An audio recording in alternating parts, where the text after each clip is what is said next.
I wish you could know how much I have struggled for you and for the church in Laodicea, and for the many other friends I've yet to meet. I am contending for you that your hearts will be wrapped in the comfort of heaven and woven together into love's fabric. This will give you access to all the riches of God as you experience the revelation of God's great mystery, Christ. For our spiritual wealth is in Him, like hidden treasure waiting to be discovered, heaven's wisdom and endless riches of revelation knowledge. I want you to know this so that no one will come and lead you into error through their persuasive arguments and clever words. Even though I'm separated from you geographically, my spirit is present there with you. And I'm overjoyed to see how disciplined and deeply committed you are because you have such a solid faith in Christ, the Anointed One. In the same way you received Jesus our Lord and Messiah by faith, continue your journey of faith, progressing further into your union with Him. Your spiritual roots go deeply into His life as you are continually infused with strength, encouraged in every way, for you are established in the faith you have absorbed and enriched by your devotion to Him. Beware that no one distracts you or intimidates you in their attempt to lead you away from Christ's fullness by pretending to be full of wisdom when they're filled with endless arguments of human logic. For they operate with humanistic and clouded judgments based on the mindset of this world system and not the anointed truths of the Anointed One. For He is the complete fullness of deity living in human form, and our own completeness is now found in Him.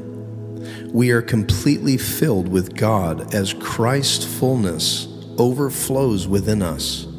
He is the head of every kingdom and authority in the universe.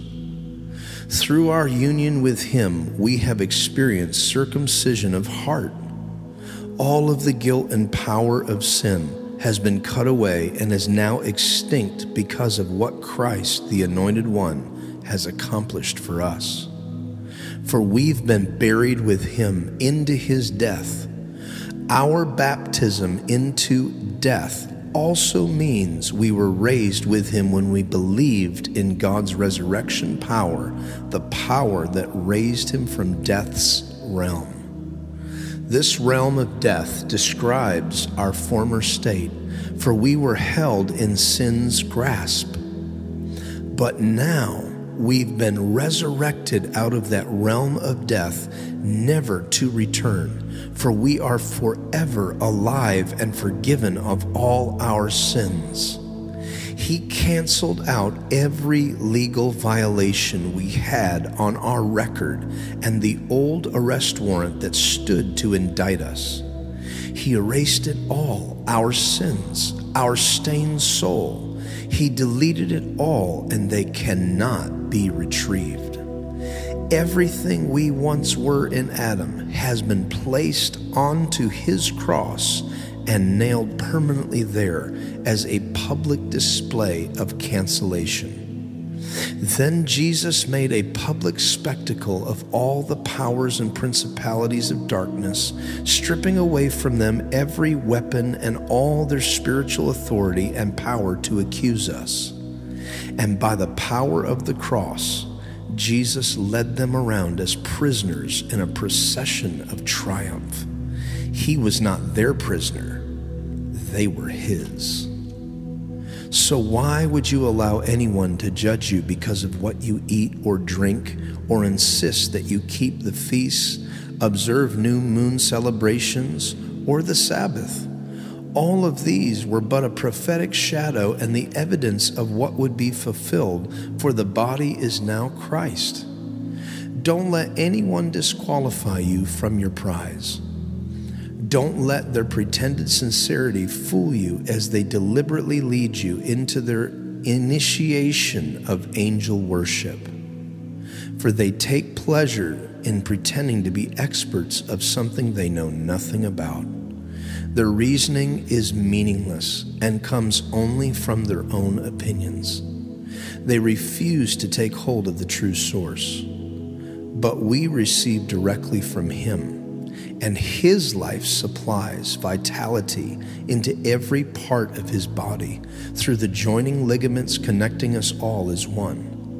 He is the divine head who guides His body and causes it to grow by the supernatural power of God. For you were included in the death of Christ and have died with Him to the religious system and powers of this world. Don't retreat back to being bullied by the standards and opinions of religion. For example, their strict requirements. You can't associate with that person. Or, don't eat that, or you can't touch that. These are the doctrines of men and corrupt customs that are worthless to help you spiritually.